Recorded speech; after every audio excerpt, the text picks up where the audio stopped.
Welcome back, everyone, to the Deep Dive. Great to be here. So today we're opening up, well, quite a stack of source material. It's profoundly theological. We're talking cosmic architecture, the ultimate purpose of existence. Really big questions. Definitely. And it challenges, I think, a lot of conventional thinking about redemption. Yeah, it places the cross, interestingly, right at the beginning of the plan, not, as a reaction halfway through. Exactly. That's the core of this deep dive, this radical framework we're exploring today. Radical's a good word for it. The idea is that the cross wasn't just a reactive measure, like you said, to fix the fall of man. It was actually the pre-planned necessary mechanism. Necessary for what, though? That's the key. Necessary for the completion and the perfection of creation itself. That's the startling claim. Okay, hold on. Completion. So creation wasn't finished. Not in the sense of its ultimate purpose, according to these sources. We're exploring how God intended to, let's say, finish the universe, specifically focusing on the Son's role. The creator becoming a creature. Yes, that pivotal act. And why? To perfect free will. That's a staggering premise. I mean, the common view is creation was perfect, then it got broken, then it needed fixing. Right, the perfect broken fixed model. But these sources seem to suggest it was inherently incomplete, or maybe unvalidated is a better word, until this very specific act happened. Precisely. So our mission today really is to unpack this framework. How exactly did the Creator design the cosmos to be finished? Especially dealing with that incredibly volatile variable. Free will. Free will, yeah. Most unpredictable element. So how do you build a stable, eternal creation around something that, by definition, can choose rebellion? Well, that's the problem the design addresses. The core of this material rests on understanding that free will, while absolutely necessary for genuine love, I mean, you can't have love without choice. Sure, forced love isn't love. Right. But it inherently carries that risk of rebellion. So the central thesis we're looking at is that God determined to complete creation through the cross. Through it, not just after it. Exactly. And to do this validation work, the Creator himself had to voluntarily enter the created order.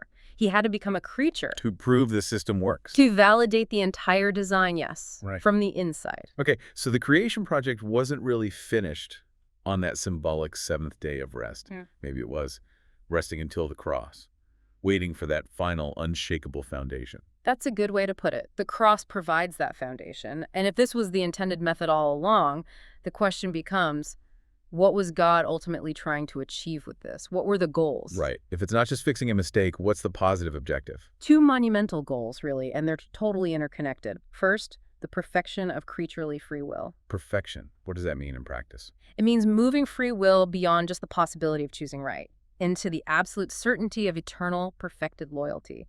Not just can choose good, but will always choose good. Okay, a permanent state. A permanent state. And second, which is structurally necessary for that first goal, was the permanent and absolute elimination of sin from the created order. Elimination. Not just forgiveness, but removal. Complete removal. The language in the source is quite forceful. It says, he determined to make sin cease to exist in the created order.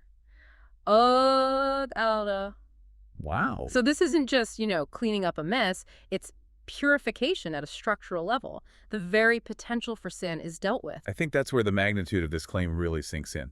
To permanently eliminate the potential for sin, that means the final finished cosmos will never, ever experience rebellion again.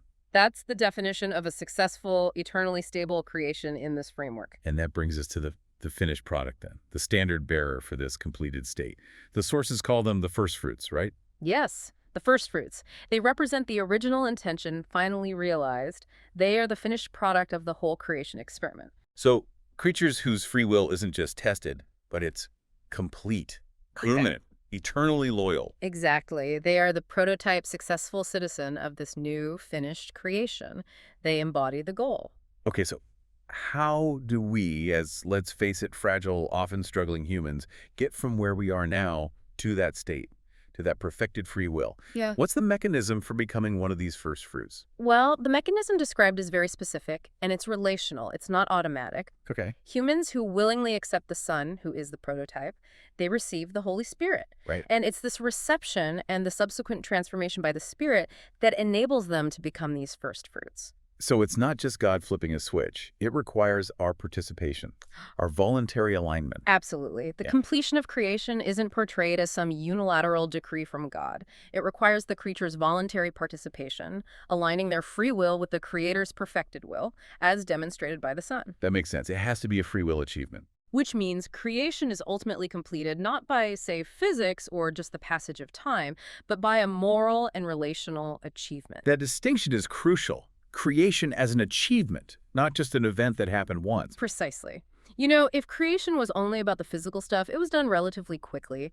But if the ultimate goal was this eternal, unwavering loyalty born from perfected free will, Then it needed a different kind of process. it could only be completed by a mechanism that allowed free will to be tested, validated, and ultimately perfected. And that mechanism, that path, was demonstrated by the Son. Okay, that idea of the Son demonstrating the path, that leads us perfectly into the next big piece, his cosmic identity. The prototype. Yeah. We really need to break down the significance of how Colossians 1 describes the Son, verses 15 to 17. Right. Colossians is absolutely foundational for this entire framework. It calls the Son the image of the invisible God and the firstborn among all creation. Firstborn, that's the key term, prototokos in Greek. Prototokos, yes. And we often hear that translated simply as, first in time or first generated, suggesting a kind of chronological priority. Like he was the first thing God made. Right. But our sources push back quite hard against that purely chronological reading. They emphasize a different nuance of prototokos, which is that while the Son is obviously eternal, the term prototokos here primarily signifies that he is the prototype, the Ura. The original blueprint, the design brief. Exactly. The model for how all created beings were ultimately intended to be. You see, if he were merely the first thing created, the connection to all other creatures might seem less structurally significant. But as the prototype. As the prototype, he defines the perfect final state of the free will creature. He is the standard. So he isn't just the starting point. He embodies the destination. He's the standard against which all other created free will beings, humans, angels, you name it, are measured and ultimately conformed. That's it. That gives the term thal, which means eldest son or firstborn, way more weight than just simple seniority, doesn't it? It really does. It establishes him as the definitive model. Yeah. And here's the kicker. To truly validate this model for all of creation, he had to make what seems like an impossible move. The self-emptying. The necessary self-emptying. The divine Son had to voluntarily empty himself, as the source puts it, specifically to become a creature. Okay, I need to push on that a bit. Why? Why was that self-emptying absolutely necessary for him to be the prototype? Couldn't he just have, dictated the terms from his divine position, set the standard without getting his hands dirty, so to speak? He certainly could have dictated the terms, yes. But the argument is he couldn't have validated the system effectively from the creature's perspective that way. What do you mean validated? Well, think about it. If he had remained purely divine, outside the constraints of creaturehood, his resistance to sin, his perfect obedience, it wouldn't have been a truly repeatable or relatable model for creatures like us, who experience frailty, limitation, temptation in a direct physical way. So it wouldn't prove the design works under actual creaturely conditions. Exactly. The self-emptying was required for him to enter the system he designed, to live out its commandments from within the creaturely perspective, experiencing the very constraints and limitations that define being part of creation. To prove the design could hold up even under pressure, even under imperfect, fallen conditions. Precisely. Without that act, he couldn't have been the authentic archetype for the finished product, a creature with perfected free will. He had to demonstrate it was possible as a creature. Wow. Okay. That places the cross not just as central to salvation history, but to, cosmic engineering. It's validating the whole structure. That's the idea. And this sets the ultimate design goal. If all creatures are meant to become like the Son, conform to the image of God, the next question is, what is that image we're supposed to be conforming to? What's the target? The sources are very direct and, frankly, profound on this. They state, the image of God is love. No. Love, simple yet infinitely complex. But it's crucial to understand, this love isn't separated from justice. It's not just, a warm, fuzzy feeling. No, it's an active, consistent alignment with God's will. It means choosing truth, loyalty, justice, especially when it costs everything. It's a principled love. Okay, so love and justice are two sides of the same coin in this image. Inseparable. And if the image of God is this perfect love justice, and the goal is to conform all creatures to that image, Then the cross becomes the ultimate demonstration.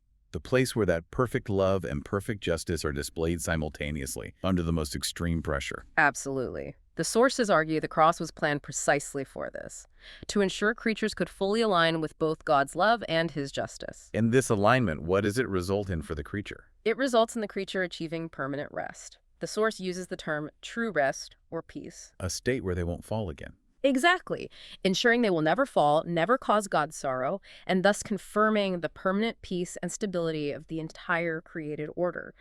The cross wasn't just a payment, it was a perfect, indelible demonstration that guarantees the final state is secure. Okay, let's connect that idea then. Permanent rest, perfection, completion. Let's connect that to the concept of the firstborn from the dead. Yes. That notion of structural permanence seems to lead naturally into who actually qualifies for, well, the resurrection. It does. This brings us into our third major area, the physical and cosmic seal of this whole process. Colossians 1:18 calls the Son the head of the church, and significantly the firstborn from the dead. Firstborn from the dead. His resurrection isn't presented merely as a sign of his personal victory over death, although it is that. It's positioned as the ultimate expression of the completed creature. He becomes the first fruits from the dead, the first one to achieve that final embodied state. And you mentioned earlier, the sources make a pretty radical claim about who is actually eligible for this resurrected state. It's not universal. Not automatic, no. The condition laid out is definitive. Which is? Only those whose free will has been fully completed, perfected, and who can therefore rest completely under God's loving, just rule. Only they will resurrect in this ultimate sense. Wait, let me make sure I'm hearing this right. So the act of resurrection itself is the proof of perfected free will. It's the physical manifestation that the moral test has been permanently passed. That is precisely the implication according to these sources. It's quite stark. A being that is resurrected and enters this eternal state, a first fruit, is described as having no seed of rebellion left within them. Yeah, no seed of rebellion, meaning the potential is gone. Utterly gone. If there were any lingering possibility, any latent seed of potential rebellion, they could not resurrect into that final state. Why? Because that would compromise the eternal stability and peace of the finished creation. So the resurrection acts as a kind of structural guarantee, proof that this creature will never deviate from God's perfect will again. That's the argument. It ensures the integrity of the eternal state. Wow. That radically reframes how we might typically think about the afterlife, doesn't it? It shifts the focus from mere survival after death to ultimate completion. It absolutely does. And importantly, this purification, this completion process, it has a cosmic scope. It's not just about humans. Which brings us right back to Colossians verse 1.20. What does that verse add? It's essential because it reveals the sheer scope of this reconciliation operation. It says the Father was pleased, through the Son, to reconcile all things to himself. All things. All things, whether things on earth or things in heaven, making peace through the blood of his cross. Things in heaven, too. So this reconciling, purifying power extends far beyond just human sin or our physical world. It reaches into the spiritual realms. Exactly. The implication is that the final eternal rest requires all creatures, presumably including angelic beings, to reach a state where they know and love God so completely, so perfectly, that they will never, ever rebel again. The whole cosmic environment needs to be purified. Yes. All sin, understood here as the very potential for rebellion, must be extinguished from the entire created order. The peace established through the Son's blood guarantees a future where rebellion is structurally impossible everywhere in the finished universe. Okay, this obviously raises a critical question, which you said the source addresses.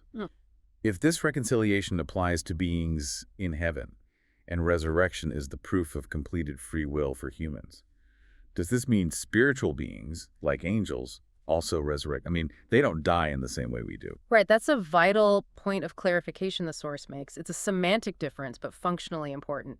For humans, resurrection means rising from physical death, combining the perfected spirit with a new perfected physical body. Right. For spiritual beings like angels who don't experience death in that way, the source clarifies that resurrection is used as the functional equivalent.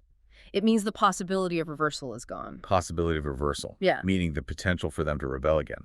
Exactly. Their potential for rebellion is extinguished. Their free will reaches that same state of permanent, unwavering loyalty and love for God. So for them, it's not about rising from a grave, but maybe rising out of the potential for sin itself, Yeah. becoming eternally fixed in goodness. That seems to be the concept. And how does witnessing the cross achieve this for an angelic being who didn't necessarily need saving in the human sense? Yeah, how does that work? The argument is that the cross provides the ultimate, undeniable public evidence of God's true character, his love and his justice, perfectly balanced. Before the cross, angels certainly understood God's power, his glory, his holiness. Sure. But perhaps they hadn't seen the full depth of his love and justice demonstrated under conditions of extreme weakness and suffering, the conditions inherent in, say, human frailty. Seeing it play out in the hardest possible circumstances. Yeah. Precisely. By witnessing the prototype, the divine Son himself, undergoing the ultimate sacrifice as a creature to uphold justice and demonstrate unwavering love, the angels gain a profound, unshakable understanding of God's absolute sincerity and the rightness of his ways. It removes any possible doubt, any intellectual or moral justification for questioning God's character. That's the idea. This demonstrated truth removes the foundation for any future rebellion. Their choice to remain loyal moves from perhaps simple obedience or fear to an eternal, morally certain devotion based on confirmed truth. That's quite a thought.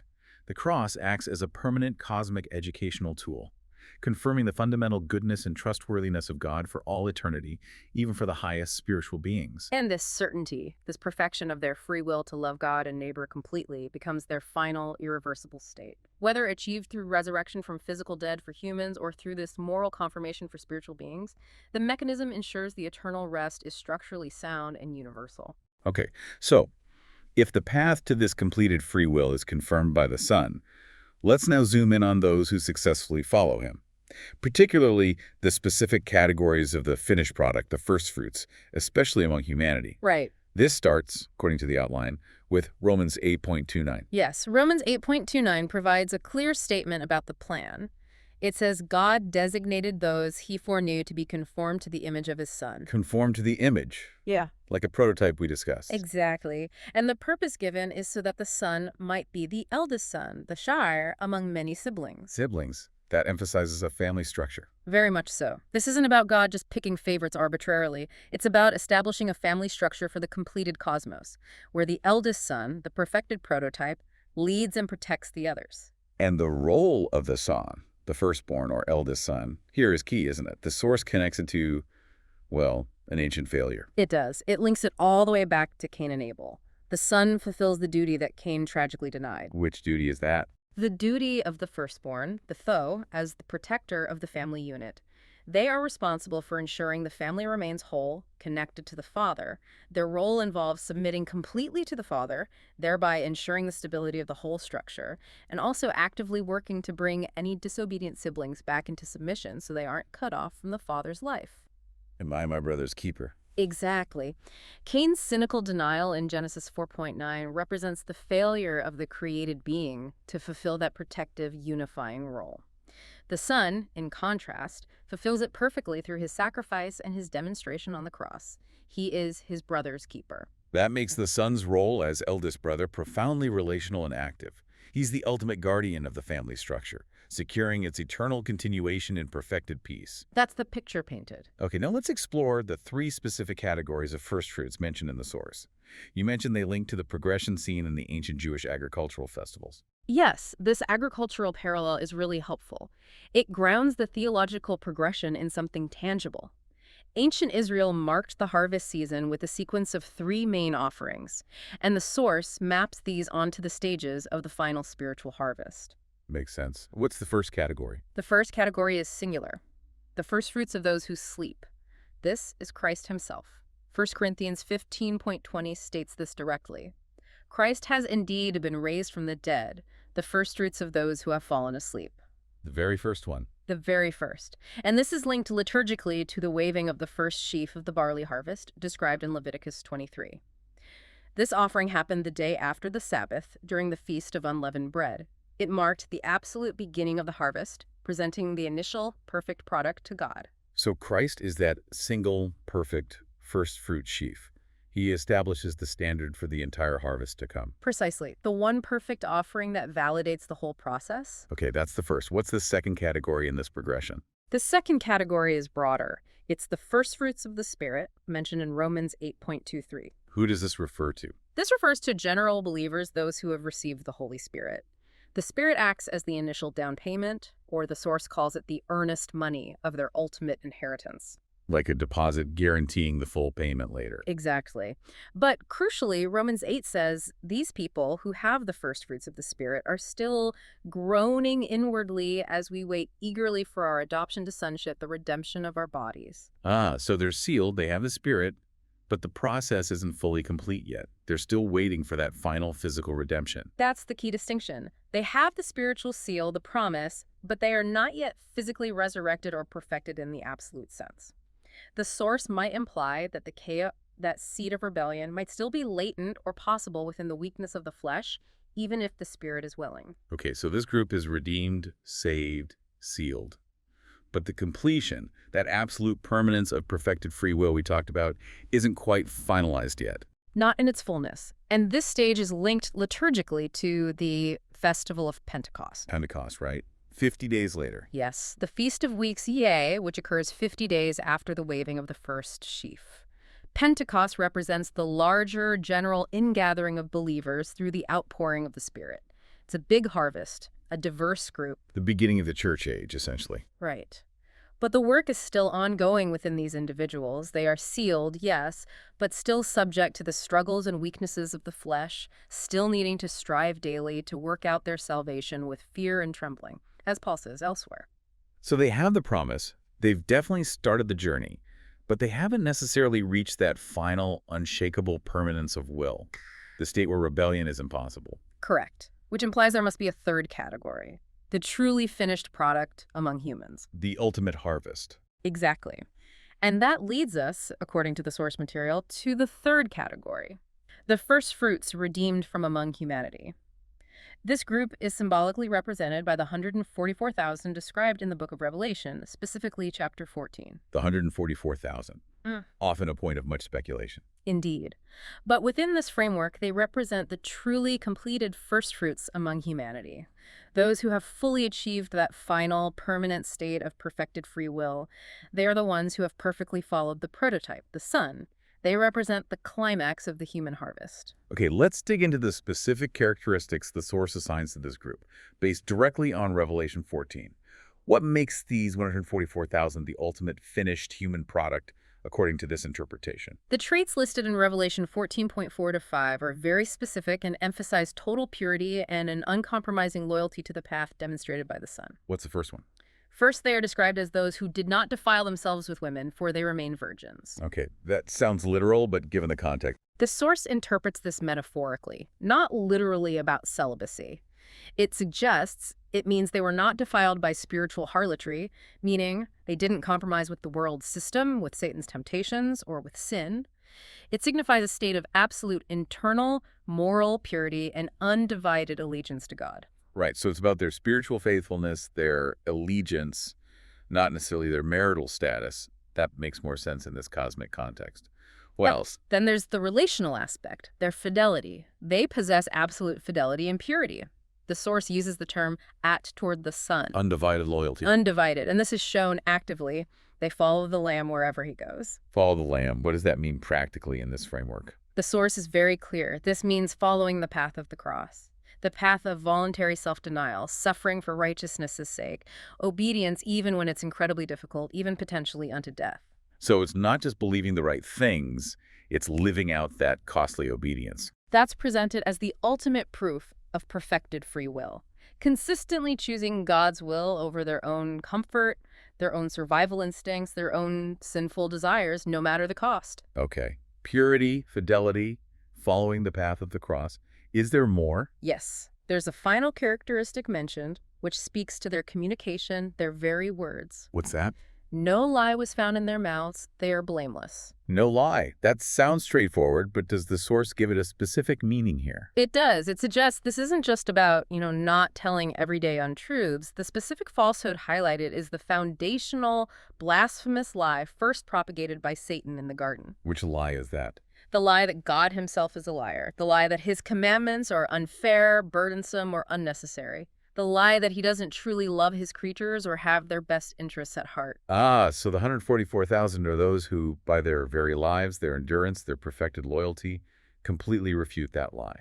Exactly. They validate God's truth, his sincerity, his love, and his justice through their own lived experience. They demonstrate by successfully walking the path that it is absolutely possible for a creature, even a frail human, to keep every one of God's commands out of pure love and trust. They prove God was right all along. Yes, the source connects this to them being those who literally did not spare their lives in following the Son's path. Their entire existence becomes a testament against that original lie. That moves the concept of loyalty from just passive acceptance to being an active, life-validating witness. The 144,000 become the ultimate living proof that God's original design was flawless and achievable. That's the powerful conclusion drawn. And that conclusion, that proof, leads us directly into what you called perhaps the most radical claim in this entire framework. Yes. That this level of proof, this ultimate validation, actually required the Son to become not just a human, but specifically a fallen human. Right. This is section 5, and it really is counterintuitive, isn't it? If the goal is perfection, why involve such deep imperfection in the process? Why have the Son take on our fallen condition? Exactly. Seems like starting the race with weights on. Well, the argument starts with that fundamental design question again. Why were humans necessary at all? Okay. If the Son's validation work, his demonstration as the prototype, could have been adequately done as, say, a powerful, unfallen angel, then humanity, especially post-fall humanity, might seem redundant, perhaps even an unnecessary complication. The source suggests he couldn't have done it as an angel, or wouldn't have. The implication is that the design required the maximum difficulty test to provide the most robust, eternally convincing validation. Therefore, the Son chose deliberately to come specifically as a human, and not just a pre-fall Adam, but as a human after the fall. Okay, and that choice, according to the source. Yeah. What did that entail for him? It meant voluntarily entering the human condition that harbors the, what's the phrase? The desire of sin. Yes, the zone, located conceptually in the physical body, the yin. That sounds incredibly risky, taking on the highest possible constraint, the very thing that causes us to stumble. It was, according to this view, the path of maximum difficulty, and it was chosen deliberately for the purpose of completing free will and validating creation under the toughest conditions. What's the underlying logic there? How does maximum difficulty lead to better validation? The logic presented is this. The purity of the Son and the holiness and goodness of God's command, they shine more brilliantly, they are proven more decisively when they are shown to be effective and maintainable in the frailest, darkest vessel possible. Meaning, a human constrained by the body's inherent desires and living in a world suffering the effects of the fall. Exactly. That's the ultimate proving ground. Let me play devil's advocate again, though. If the Son was truly God, how could he genuinely possess this desire of sin? Doesn't that risk compromising him? Compromising the whole experiment? That's a theological minefield. It is an essential tension, absolutely.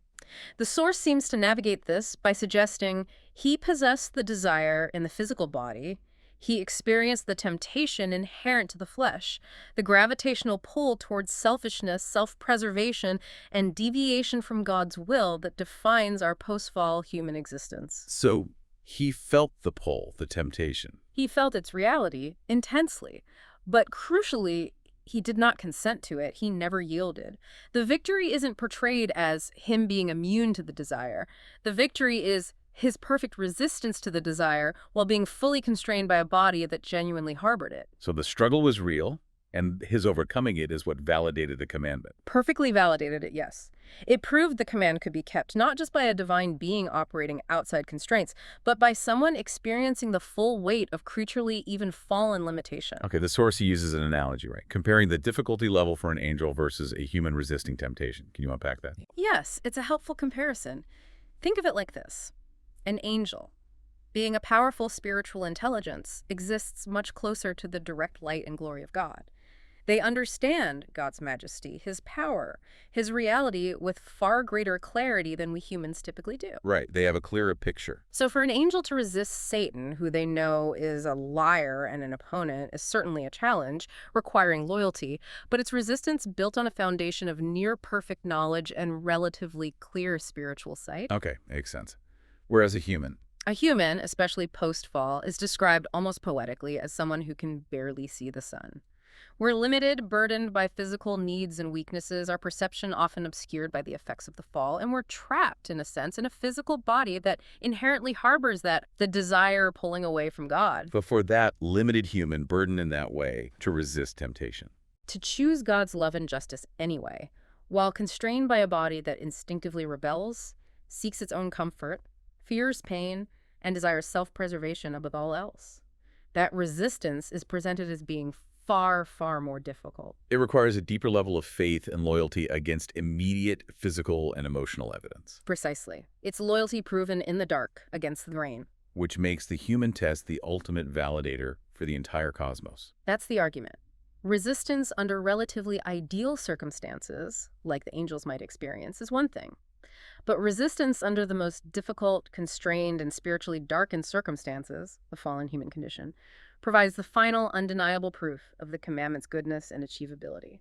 So this difficult path, actively resisting the desire of sin within the body while fiercely clinging to God's truth and love, that is what qualifies someone as a first fruit, because they are following the Son's ultimate, hardest example. Exactly. The source suggests this was the most certain, most rigorous way to prove the truth, the sincerity, and the perfect keepability of God's commandments for all eternity, proving they could be kept even by the frailest of creatures. So the very weaknesses we grapple with daily, the desire of the cursed flesh, they weren't just unfortunate side effects of the fall, but were actually the necessary variables, the constraints needed to make the demonstration absolutely ironclad. That seems to be the stunning implication. Yes. The Son's final victory, culminating in the cross and his resurrection as the first fruit, proved conclusively that God's love was real, his justice was true, his commands were good and possible. And that validated the entire cosmic design. It did. And critically, by doing so, it opened the door for all free will creatures, humans and angels alike, to eventually achieve that perfected, permanent state of loyalty. Because the hardest way, had now been perfectly demonstrated and validated by the prototype himself. This is, a truly comprehensive framework. It takes you from the initial design right through the mechanics of completion. We've traced the logic, the purpose of creation, the necessity of the cross, the nature of the Son as prototype, the conditions for resurrection, the categories of first fruits, and why the human path was so central. It connects a lot of dots in a very specific way. Let's try and bring it all together now, then, in our conclusion. What's the main takeaway message? Well, the overarching narrative that emerges from these sources is pretty clear. The path of the cross isn't just a way. It's presented as the singular, non-negotiable path to achieving completed free will. The only way to reach that final state. The only way demonstrated to work under the necessary test conditions. And the result of creatures reaching this state is an eternal restmos for the entire cosmos. A final state where rebellion is structurally, permanently impossible. And this is achieved through a kind of trinity of effort. You could say that. It's achieved through the Son, who acts as the prototype and validates the design by walking the path. Through the Holy Spirit, who empowers the creature to follow that path. And through the human firstfruits, who actually walk that difficult path, demonstrating its possibility and achieving completion. Okay. And the source leaves us with one final, really astonishing theological consequence that comes out of this maximum difficulty principle. You called it a hierarchical reversal. Yes, this is the final provocative thought derived from the material, and it really makes you pause. Explain that again. How does the hierarchy get reversed? The logic follows directly from the previous point. Since the Son chose to walk the path of the first fruit, empowered by the Holy Spirit, specifically as a human, not as a more powerful angel, the difficulty level of that human test provides a unique and ultimate form of validation. Because it was the hardest test. Because it was the hardest test.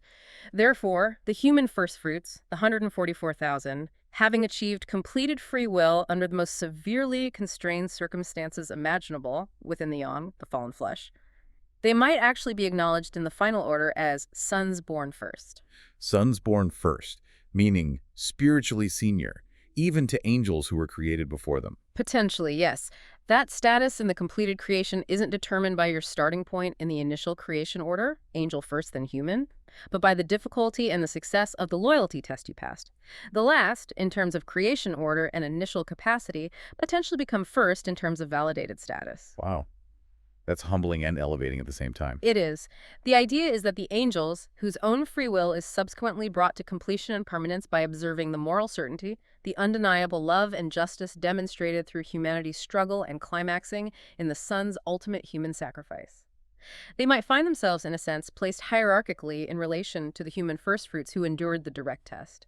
So the creature who endured the maximum constraint provides the ultimate proof, and in doing so, potentially earns a kind of elder status, leading the way even for the original spiritual hierarchy.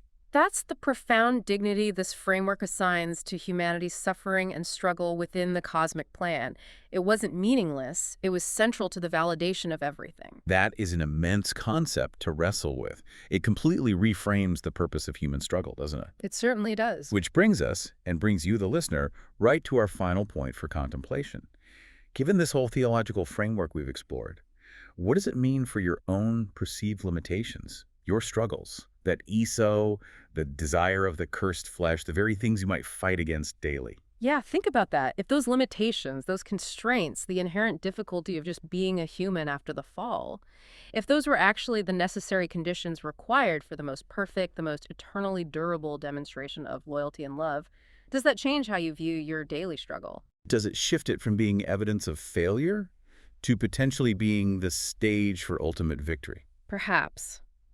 The source seems to suggest your struggle isn't necessarily a measure of God's failed design, or even just your personal failing. Instead, it might be the absolutely necessary stage for proving the purity and goodness of his design for all creation, for all time. Your faithfulness within that struggle becomes part of that cosmic validation. A profound, maybe even comforting validation of the human struggle itself. Well, it's certainly something to mull over. Thank you for walking us through that complex material. Absolutely. Lots to think about there. Indeed. Thank you all for joining us for this deep dive into creation's ultimate completion. We'll see you next time.